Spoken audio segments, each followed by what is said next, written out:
Bonjour, je suis le docteur Oumi Chongan, enseignante-chercheur à l'université Hassan Sek de Ziguinchor. Bienvenue à NUP, un podcast qui discute de nos systèmes de santé, de nos hôpitaux et propose des pistes pour la décolonisation de la santé en Afrique depuis le continent africain. Aujourd'hui, nous avons le plaisir de recevoir la fille de celle que l'on appelait la Sainte de Santhiaba, un quartier incontournable de Ziguinchor. Nous sommes devant la femme aux pieds nus, Marie-Rosalie Colli, dite Apo Etam, celle qui est la gardienne des terres. Consacrée reine des bois sacrés par l'abbé Diamankoun Senghor, le fondateur du mouvement des forces démocratiques de la Casamance, et par la COSPAP, la coordination sous-régionale de la société civile pour la recherche de la paix, ainsi que des combattants du MFDC à Cabrousse. En réalité, elles sont plusieurs femmes aux pieds nus qui officient dans ce bois sacré du quartier, à Dibelor, loin des regards et des turpitudes quotidiens. La Apo Etam est une des prêtresses qui officie à travers rites, libations, chants et danses, et qui se fait l'intermédiaire entre les ancêtres et Ata-Émit, la divinité suprême pour protéger les vivants et la nature. Les prêtresses du bois sacré prient pour aider les femmes à procréer, protéger les combattants, pour gagner la guerre, faire tomber la pluie, soigner les maladies, réparer les fautes dues à une transgression d'un interdit, servir de médiatrice pour la paix dans les cœurs en Casamance et dans la sous-région africaine. Car ici, nous sommes en Casamance, qui est une terre à la croisée de la Guinée-Bissau, de la Gambie et du Cap-Vert, trois pays africains liés par la même histoire, le même destin. Nous sommes en terrain métis dans une Casamance qui reste méconnue et crainte, tant par le pouvoir mystique de ces hommes et femmes que pour leur bravoure et leur connaissance accrue de leur environnement et des secrets de la nature. Après un parcours de vie fait de voyages et de rencontres, Marie-Rosalie Colli est aujourd'hui membre de l'Association régionale des femmes pour la recherche de la paix en Casamance, Kabon Ketor, se pardonner mutuellement en Diola. Elle œuvre dans la plus grande simplicité et de manière non tapageuse pour le développement de leur communauté. Madame Colli, bienvenue à NUP.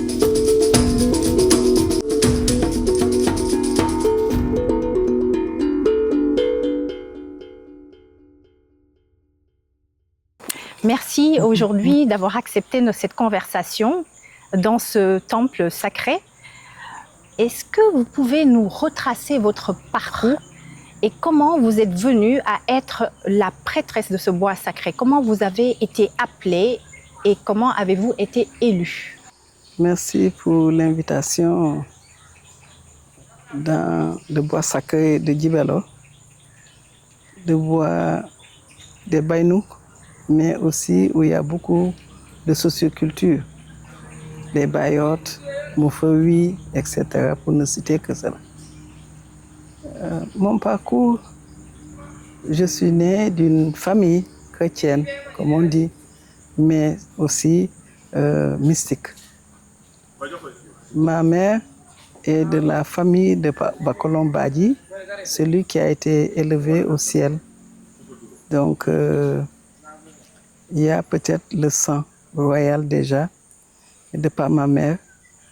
Et mon parcours, donc, ma maman, elle mettait des enfants au monde qui mouraient à bas âge.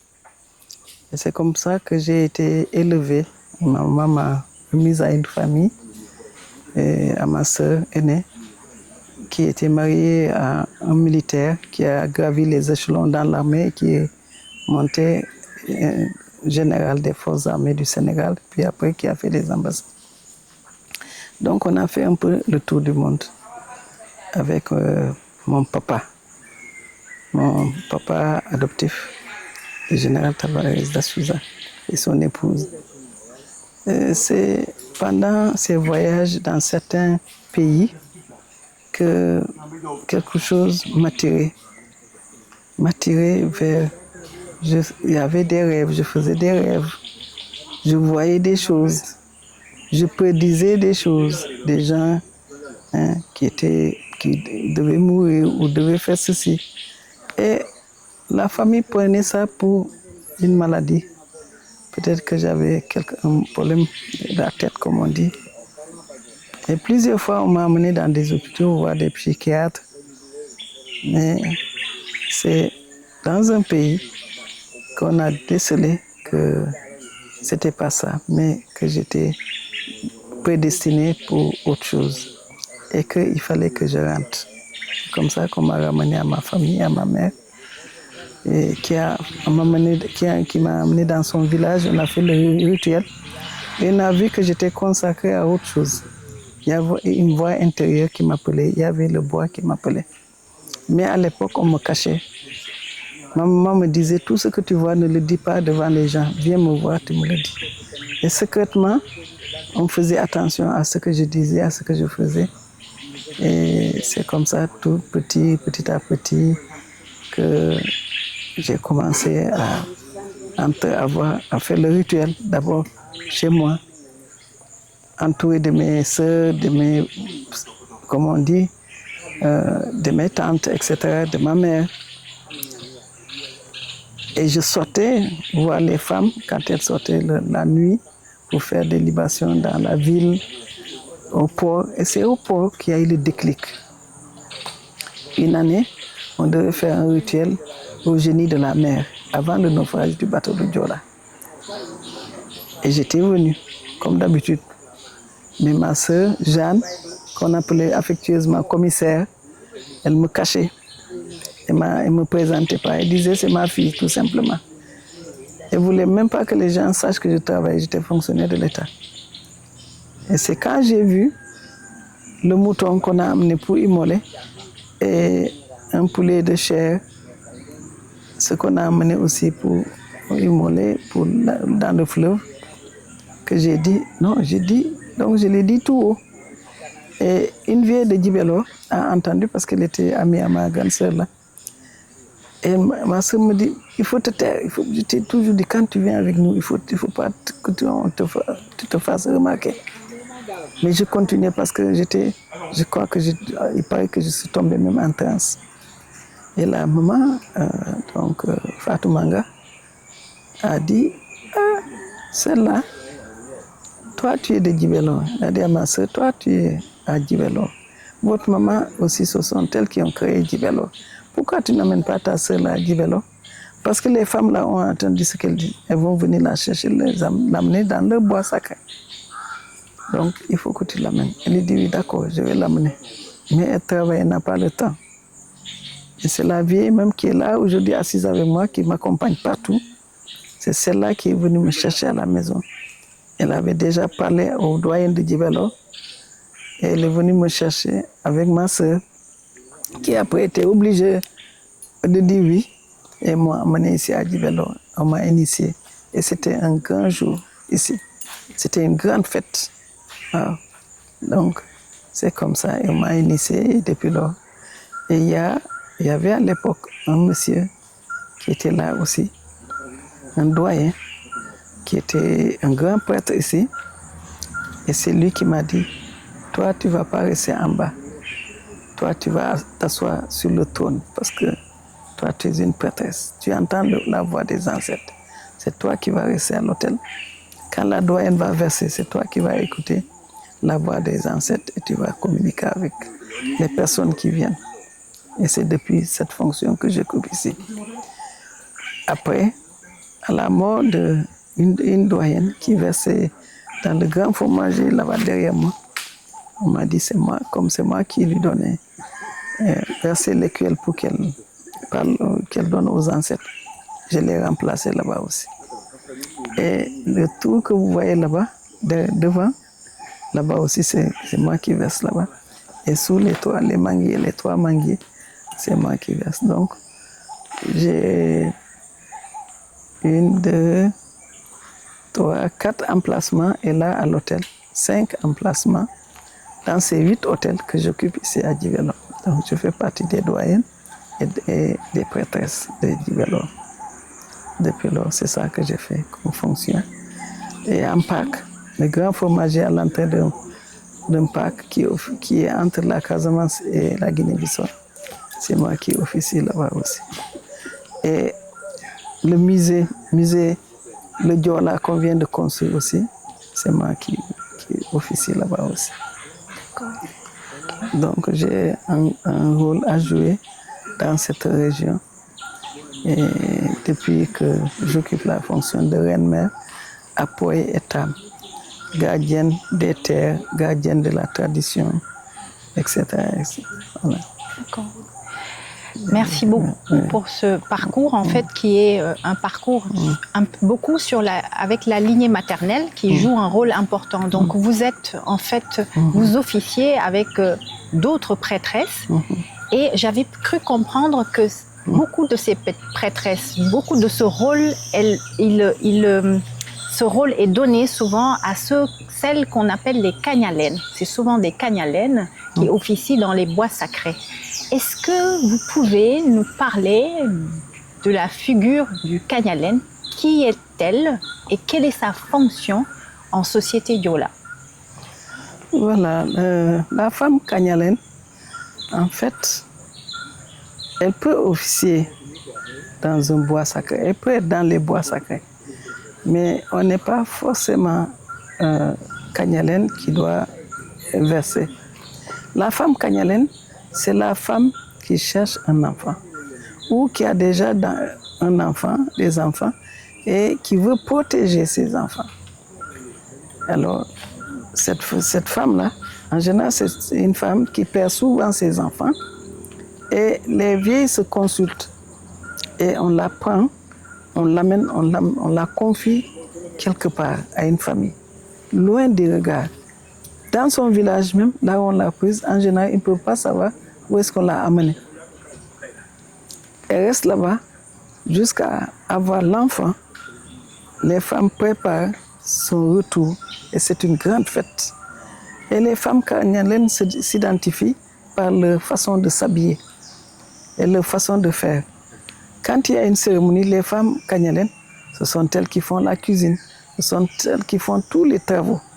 Ce sont elles qui dansent le plus, ce sont elles qui mangent le plus, etc. Elles, on les remarque très facilement, les femmes cagnalènes, par leur façon de s'habiller, les colliers, comment elles mettent les colliers au cou, aux oreilles, aux mains, aux pieds.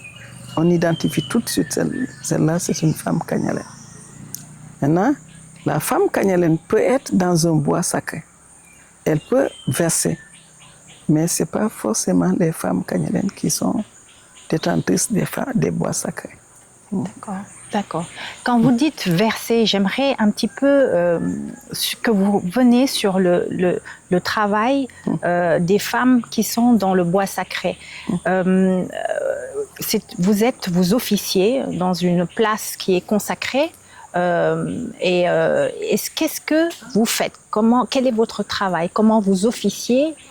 Et surtout, qui sont les prêtresses qui vous accompagnent? Voilà, dans un bois sacré, je prends le bois sacré de Djibelo. Vous avez en face de vous notre hutte, notre abri, où se trouve le grand hôtel. Le grand hôtel, donc, la plus âgée, elle officie. Elle est assise en face du fétiche. À sa gauche, il y a la prêtresse ou les prêtresses. À droite, il y a celle qui prend ce qu'on doit verser, qui le verse dans le canari. Et elle, avec son écuelle, elle reçoit des mains de celle qui lui donne, n'est-ce pas? Et elle verse. Et les gens qui viennent pour demander soit un sacrifice, soit une maladie, ils se mettent en bas du trône. Et celle qui écoute les ancêtres, c'est elle qui reçoit l'offrande. C'est du cana, ici, c'est du cana, du vin rouge, du vin de palme et les spraques ananas. Donc, la personne est assise en bas, suivie de son accompagnateur ou son accompagnante. Et elle donne son offrande à la prêtresse qui remet ça au milieu du cercle. Et celle qui doit verser dans le canari prend et donne la doyenne qui parle maintenant aux ancêtres, qui leur dit telle personne est venue pour demander tel service, tel ceci. Et la personne qui vient demander C'est elle qui dit pourquoi elle est venue. Elle dit ce qu'elle veut. Et moi, je répète à la doyenne. Si elle parle Wolof, parce que ici, on parle Bainouk, on parle créole, on parle Diola. Donc si la personne ne comprend pas ces trois langues, je traduis à la doyenne, qui parle en Bainouk ou fétiche. Parce que je vous dis, c'est le bois sacré des Bainouk. Et maintenant, quand elle a fini de parler, telle personne est venue, voilà ce qu'elle a comme problème. Maintenant, il y a un silence. Et c'est la prêtresse qui écoute l'ancêtre parler. Et maintenant, elle parle aux personnes qui sont venues demander le service. Elle a donc le rôle de parler, de communiquer avec l'ancêtre et de communiquer aux patients, comme je dis. Et elle donne aussi le sacrifice à faire. Mais de mémoire d'homme, depuis qu'on est à Djibelo, ça fait plus de 30 ans, on n'a jamais vu quelqu'un venir demander un service et qu'il n'a pas obtenu. Ça peut être rapide, comme ça peut être lent, mais il va, parce qu'il appelle, il nous dit qu'il a vu. Et on reçoit toutes les personnes. Ça peut être des Blancs, ça peut être des Arabes, ça peut être des Noirs, on reçoit. Mais en général, c'est dans la plus grande discrétion. D'accord. Voilà. J'aimerais un petit peu que vous nous expliquiez, du coup, parce que vous nous avez donné Et cela s'appelle le rituel. Le rituel. Ce que nous faisons, ça s'appelle le rituel. Le rituel. Justement, le rituel, il fait partie du système plus important de notre médecine, parce que vous avez une approche dans laquelle vous soignez, vous guérissez, vous tranquillisez, vous bénissez aussi. Est-ce que vous pourriez un peu nous expliquer ce qui fait le propre de nos médecines ici en Afrique, ce qui la fonde? Qu'est-ce que nous avons hérité de nos ancêtres? Qu'est-ce qui est important? C'est-à-dire ce système-là, quel est son composant? Si c'est de la divination, si c'est versé, alors qu'est-ce que c'est versé? Si c'est au niveau de traiter de ce qui est malheur, ce qui est maladie, qu'est-ce qui fait cette particularité de cette médecine-là? Cette particularité de notre médecine traditionnelle, c'est la spiritualité. Parce que quand tu viens, moi par exemple, quand je quitte chez moi pour venir à Djibelo, il y a un bain que je fais chez moi d'abord. Je ne viens pas n'importe comment. J'ai un bain spirituel que je fais chez moi. Je me fais accompagner, parce que je ne sors jamais seule. Je me fais accompagner et j'ai mon fétiche que j'ai toujours en main pour ma protection, etc. Et quand on arrive ici, sur le trône, il y a un moment de recueillement, ensemble, avec la doyenne et toutes les femmes du bois sacré et les prêtresses et autres. Il y a un moment de prière intense entre nous d'abord, avant de recevoir les gens. Donc, c'est comme si on était avec les ancêtres et on les sent. On sent leur présence. On sent leur présence par des phénomènes que nous connaissons. Par exemple, la manière dont les feuilles dans les arbres, la manière des cris des oiseaux, la manière même du sol là où on est, la manière même, des fois, on voit des fourmis, on voit des reptiles, on voit des serpents, etc. Mais c'est des phénomènes que nous observons avant de commencer le travail. Et nous savons aujourd'hui, c'est un jour tel, ceci va se passer, ceci va. Mais je préfère m'arrêter là parce que on ne peut pas rentrer. On ne peut pas rentrer dans les détails. Et parlez-nous en fait des consultants, ceux et celles qui viennent vous voir, qui ont recours à votre pouvoir de guérison et de protection. Qui sont-ils et qu'est-ce qu'ils vous demandent? Nous recevons toute catégorie de personnes. Nous recevons des malades sous toutes les formes, toutes les formes de maladies que vous pouvez imaginer. Nous recevons des femmes qui viennent pour demander un enfant, de procurer la procréation. Nous recevons des hommes qui vivent, des impuissants. Nous recevons toutes sortes de maladies Nous recevons aussi des personnes qui, par exemple, pensent qu'ils n'ont pas de chance. Partout où ils rentrent, ils n'obtiennent pas miséricorde. Tout ce qu'ils, par exemple, ils déposent des dossiers, ils ne voient pas. Ou bien ils étudient, ils n'ont pas l'examen, ils n'ont pas d'examen. L'examen arrive, ils ratent tout, pourtant ils sont brillants au départ. Donc, tout cela, nous les recevons. À l'approche des examens, nous recevons beaucoup d'élèves étudiants. Mais tout ça, nous faisons ça aussi, ce travail, d'amener les personnes, parce que tout ça, la personne est dans l'obscurité, on l'attire vers la lumière. Parce que quand la personne est dans l'obscurité, chez lui tout est sombre, il ne voit rien. Donc il faut l'amener dans la lumière, par la spiritualité, par la prière, par la méditation en soi-même.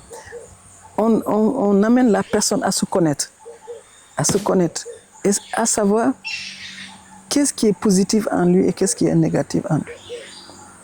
Et s'il connaît maintenant ces deux zones-là, le positif et le négatif, il peut vraiment mener à bien sa vie. Et nous recevons des gens qui pensent qu'on leur a fait du mal, ou on leur a fait tout cela, nous recevons. Donc, on reçoit beaucoup de fléaux, comme on dit. Voilà. Ici, nous recevons. Ça peut aussi être dans notre bois, comme dans d'autres bois, c'est la même chose. C'est pour ça que nous venons tôt le matin, nous rentrons des fois tard la nuit, des fois nous passons la nuit ici des jours. Parce que si on voit qu'une personne doit immoler, ou même nous-mêmes, on voit que Djibelo, on doit immoler un bœuf, mais on n'amène jamais la viande ailleurs, chez nous, non? On mange tout ici, on immole ici, on fait le sacrifice ici, nous mangeons jusqu'au dernier os. Ça peut durer 1 mois, 2 mois, on est encore là. Personne n'a le droit d'aller chez nous. Et si on vient avec les habits qu'on a portés, c'est comme ça qu'on reste jusqu'à rentrer chez nous. On peut nous amener un malade. On voit que ce malade, ça nécessite qu'on passe la nuit avec le malade. On restera des jours, mais on ne rentrera pas chez nous tant que le malade n'est pas guéri. Donc, je retiens en fait que c'est une médecine dont la particularité et un des fondements, c'est d'être ancré dans le mysticisme, que le sacrifice est important, et dans votre travail, il y a l'accompagnement en fait du malade ou du consultant, parce qu'il n'est pas forcément malade. Vous avez dit qu'il demande de la chance, il demande des bénédictions, il demande de l'ouverture. Donc tout cela, cet accompagnement va être important, et j'imagine que c'est quelque chose qui vous demande des sacrifices personnels vous-même. J'ai retenu tout à l'heure, parce que ça, j'aime bien en discuter avec vous, et c'est quelque chose qui est très important, que j'écoute de la part des guérisseurs, et c'est peut-être ça qui fait votre particularité, c'est le lien au secret et au silence. Vous revenez souvent sur ce que vous incarnez, la figure un peu à côté ou un peu atypique que vous incarnez. Vous êtes celle qu'on traite de toubab, celle qui parle, et votre parole est crainte parce qu'elle risque d'exposer le secret, de ce que je comprends. Le secret bien gardé des pratiques mystiques qui doivent à l'origine ne pas être révélées aux profanes et vues par le monde. En fait, je comprends que les connaissances qui supportent notre médecine, notre système de soins, doivent être sous le sceau du secret. C'est ce que j'ai appris. Et que la transmission, elle doit respecter des règles.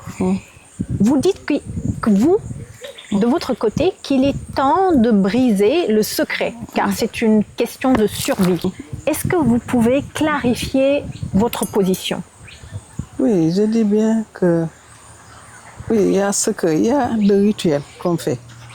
Il y a des paroles qu'on dit. Ça, on n'a pas le droit de le divulguer. Mais on doit, par exemple, s'ouvrir par ce que j'ai dit, comment on fait le rituel.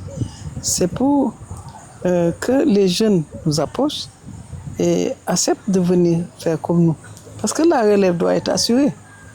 Nous, ici à Djibelo, on est âgés maintenant. On a besoin de jeunes. Et si les jeunes ne savent pas à peu près ce que nous faisons, ils ne vont jamais venir, nos enfants par exemple. Parce que c'est la relève, nos enfants, je peux voir, même vous, je peux vous dire, je peux vous initier, vous venez à Djibelo, pourquoi pas? Parce qu'en fait, ici, ce n'est pas l'intellect qui compte. Ce n'est pas l'intellect, mais c'est la valeur culturelle, c'est la valeur mystique. Ce n'est pas n'importe qui vient dans un bois sacré. On ne se lève pas, on dit je veux aller dans un bois sacré. C'est, comme on dit souvent, vous êtes appelé. Il y a un appel intérieur qui se fait. Où une personne peut tomber en transe dans le bois là de Djibelo et parler de vous. Je connais, comme la vie l'a fait, je connais une fille. On va tout faire pour qu'elle vienne chez nous. Donc, oui, souvent, avec les doyennes, au début, pas maintenant, mais au début, j'avais beaucoup de difficultés parce qu'elle ne voulait pas que je parle à la presse, à la radio et tout. Même la doyenne qui est là avec nous, elle est à cheval sur ça. Elle dit non, pas de journaliste, pas de radio. Même pour les séminaires, les réunions où je suis conviée, elle me dit toujours, elle-même, parle de tout sauf du rituel. Parce qu'eux là, ils veulent savoir ce que nous faisons. Est-ce que le médecin, dans sa clinique, dans son bureau, quand il consulte un malade, il va dire ce qu'il fait? J'ai dit si, le médecin aujourd'hui, même quand tu as le cancer, le médecin sait qu'il diagnostique un cancer, il va appeler, il ne va pas te dire toi malade, mais il va appeler quelqu'un qui t'est proche pour lui dire. J'ai dit donc, il faut qu'on s'ouvre aussi. On doit s'ouvrir. Pas pour tout, mais tout doucement, pour que les gens nous acceptent. Parce qu'on nous assimile à des idolâtres, à des personnes qui ne croient pas en Dieu. On croit au diable. Donc, il faudrait qu'on leur parle de nous, qui connaissent nos valeurs, pour qu'ils nous acceptent. Il faut qu'on soit accepté. Moi, j'ai vu que depuis que moi, je suis dans le bois sacré, depuis l'avènement de Abbé Diamacoune, maintenant, le bois sacré a une autre valeur, une autre considération. On ne fait plus rien en Casamance sans les femmes du bois sacré. Donc, je crois que mon objectif de départ, d'ouverture, de modernisation des bois a atteint son paroxysme. Peut-être pas dire qu'on va mettre un frigo ici ou bien on va mettre etc. parce que ça, c'est le blanc, on n'a pas besoin de ça. Mais on doit quand même s'ouvrir, les gens doivent nous connaître. D'accord. Je reviendrai sur les défis que vous rencontrez et justement pour démystifier un peu l'image qui est véhiculée par rapport à la religion des ancêtres. Mais vous avez parlé un petit peu, vous avez touché le fait que vous parlez à l'extérieur, que vous rencontrez par exemple les militants du MFDC, mais vous rencontrez des politiques. Vous êtes une femme connue pour vos actions entreprises pour que les militants déposent leurs armes, pour œuvrer beaucoup pour la paix en Casamance. Vous avez même perdu un papa, d'autres membres de votre famille, plusieurs amis. Les femmes du bois sacré ont fait les frais du conflit. Et vous avez agi en protectrice. Ce que je voudrais comprendre, c'est en quoi la paix est un élément important pour la santé de la terre et des êtres humains. Oui, la paix est un vain mot, mais la paix, elle est importante. Qui dit paix dit santé, qui dit santé dit paix. Cela va de soi. Parce que s'il n'y a pas la paix, on ne peut pas se soigner. S'il n'y a pas la paix. Mais la paix, ici en Casamance, c'est synonyme de dépôt des armes. Parce que les combattants déposent les armes, qu'ils se réconcilient avec la population, qu'ils retournent chez eux, n'est-ce pas? C'est peut-être ça qu'on appelle ici la paix en Casamance. Mais moi, je dis toujours que la paix commence d'abord en soi-même. Il faudrait que moi, en tant que reine-mère, que j'ai une paix intérieure. La paix intérieure est que j'ai un cœur pour écouter, un esprit d'écoute, un esprit de pardon, parce que je suis la première victime des mines ici en Casamance. J'ai sauté sur une mine, je suis la première. Mais moi, comme je le dis, j'ai même pardonné à celui qui a posé la mine. Parce que peut-être cette personne-là, s'il savait qu'en la posant, si c'est un combattant, ils me connaissent. Ils me connaissaient à l'époque. Est-ce que s'il savait que c'est moi qui allais sauter, est-ce qu'il allait la poser? Et c'est les militaires aussi, vice-versa. Donc, la paix n'a pas de prix. La paix n'a pas de prix. Et c'est un élément fondamental dans cette région de Casamance. Parce que s'il n'y a pas la paix, les gens ne peuvent pas aller en bush chercher les plantes. S'il n'y a pas la paix, les gens ne peuvent pas aller dans les fleuves, dans les lacs, au fond faire des forêts. Les villageois ne peuvent pas rentrer chez eux. Donc on a besoin de cette paix. C'est pour ça que je me bats inlassablement dans cette recherche permanente de la paix en Casamance. Et je fais partie donc de la COSPAC, dont le facilitateur, négociateur Henri Dinan. La dynamique de paix est un élément fondamental dans cette recherche parce que nous allons ensemble chez les combattants jusqu'à ce qu'ils acceptent de déposer les armes. Il nous reste maintenant Salif Sadio. Vous menez d'ailleurs un plaidoyer auprès du politique. Vous êtes invité au palais, vous avez votre entrée au palais présidentiel. Vous menez aussi même un plaidoyer au niveau régional, n'est-ce pas? Vous êtes à la CEDEAO, si je comprends, si vous y allez. Et en fait, à l'intérieur de ces cénacles, quel est le message que vous portez souvent? Oui, le message que... Oui, j'ai été au palais, j'ai été reçu par Abdoulaye Wade, j'ai été reçu par Macky Sall, mais toujours est-il que c'est toujours dans le cadre de la paix. Nous avons amené à l'époque chez Abdoulaye Wade des combattants, nous avons amené chez Macky Sall aussi des combattants, mais mon problème toujours, c'est qu'il faut qu'ils s'assoient.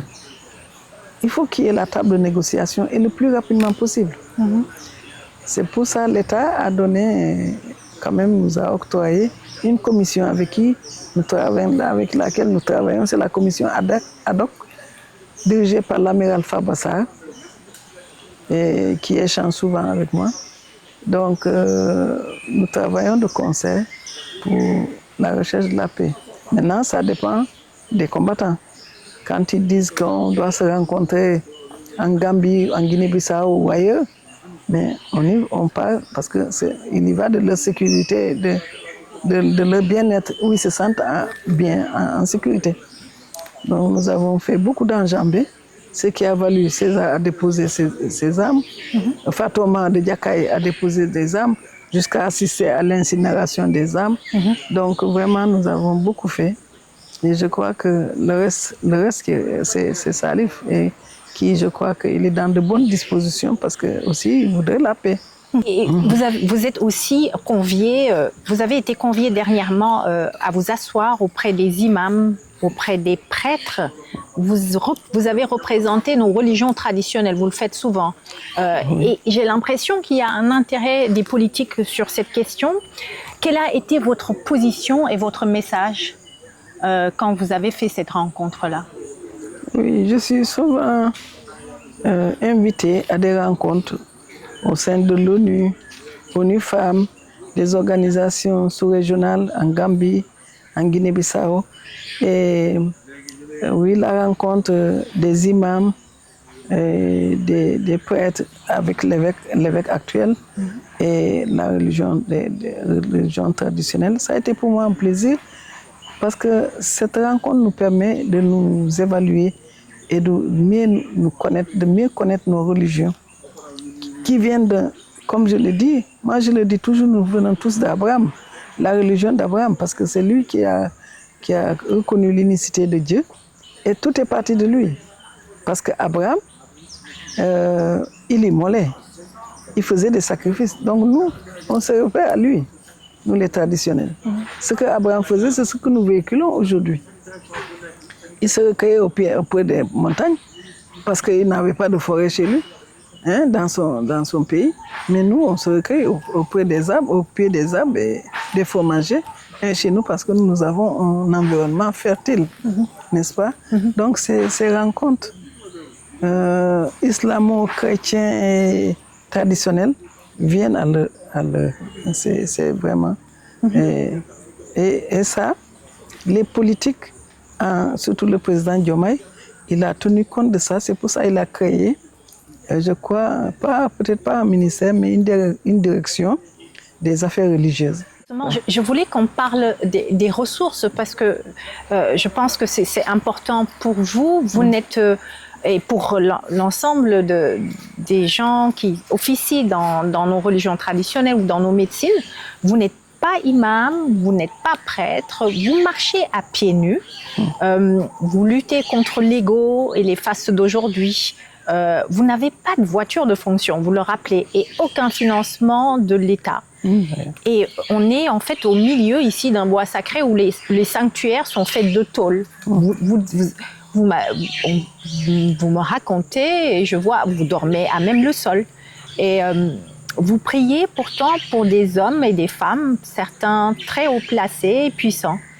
Est-ce que vous pensez que nos médecines et nos croyances endogènes doivent rester en l'état où elles sont pour continuer d'exister, ou vous pensez qu'elles doivent muer justement sur des questions plus politiques, plus de demandes sur l'économie, sur plus de visibilité, etc. Oui, ce que nous faisons, peut-être pas la politique politicienne, mais on aurait souhaité des moyens pour pouvoir mener à bien nos missions. Parce que si je suis à Djibelo, j'habite la cité Biagui, il faut venir. Souvent, il faut payer le transport. Et quand on verse aussi le culte des ancêtres, il faut acheter. Donc, on n'a pas de moyens. L'État n'est pas tellement regardant par rapport à cela. N'est-ce pas? Je vois que les imams, on leur octroie quelque chose. Les prêtres aussi. Mais nous, je ne sais pas, on ne nous a jamais donné quelque chose. L'État ne fait pas attention à ça, ou il ne le sait pas. Que nous devons avoir un budget mensuel qui nous permet de faire notre travail. Parce qu'en fait, quand il y a des crises au sein du gouvernement, quand il y avait le problème entre Macky Sall et Diomaye et Sonko, mais nous on a passé des mois ici à Djibelo, on a dormi ici. Parce qu'ici, on est pour Sonko, parce qu'on s'est dit, depuis les indépendances, aucun de nos enfants n'a été premier ministre. On priait beaucoup pour que vraiment il gagne, pour qu'il soit président. On a beaucoup prié pour ça. Mais aujourd'hui, on rend grâce à Dieu parce que Diomaye, c'est lui c'est Diomaye. N'est-ce pas? Mais ces jours-ci, ce que nous entendons, on s'est appelé. On va tenir ici des jours où on va prier pour la paix, pour l'apaisement des cœurs. Donc, c'est des choses que nous faisons. Mais des fois, on va voir le gouverneur. Quand on fait des rituels, le pauvre, on le sollicite. Des fois même, il y va de sa poche, c'est pas bien. Voilà. Donc tout ça. D'accord. Heureusement que Dieu nous a dotés de bons gouverneurs depuis Mame Biram Sarr jusqu'à aujourd'hui. Tous les gouverneurs qui se sont succédés à Ziguinchor ont été des gouverneurs parfaits. Parce que c'est des sérères. Et ils mettent l'accent sur le cousinage à plaisanter. Le gouverneur actuel, Tine, lui c'est mon fils. Je l'appelle souvent au téléphone, je lui présente mes doléances, il les fait avec Bangoura, le gouverneur Bangoura et Diallo. Donc la porte n'est pas fermée pour moi, la gouverneure, très sincèrement. Voilà. Reine Mère, tout à l'heure, vous l'avez touché un petit peu. Vous êtes donc femme des bois sacrés. La forêt est une ressource qui est incontournable pour continuer à rendre service aux communautés. Alors celle-ci appartient à une famille Baïnouk, à des hommes. Or, les femmes ne possèdent pas la terre. Est-ce que cela limite votre action et est-ce que cela fragilise votre pouvoir d'action?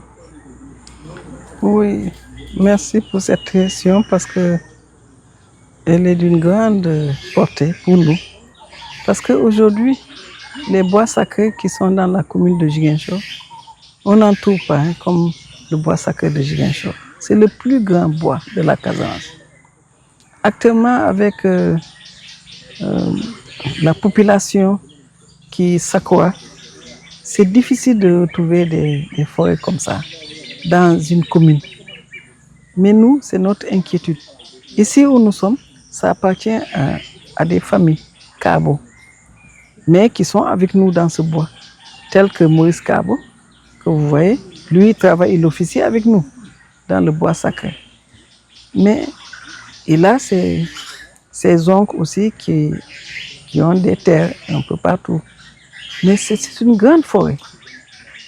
Moi, je demanderais par exemple à l'État de laisser intact, comme c'est des familles, et qui sont d'accord pour que nous, on reste ici, qu'on ne lotisse pas. Parce qu'en général, quand on lotit quelque part, l'État prend, si c'est 10 lots, l'État prend 5 lots, il donne 5 lots aux propriétaires.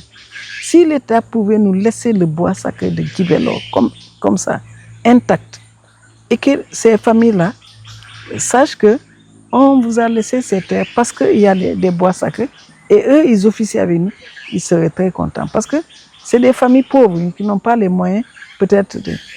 Mais si on lotit, ils vont vendre. Ils vont vendre.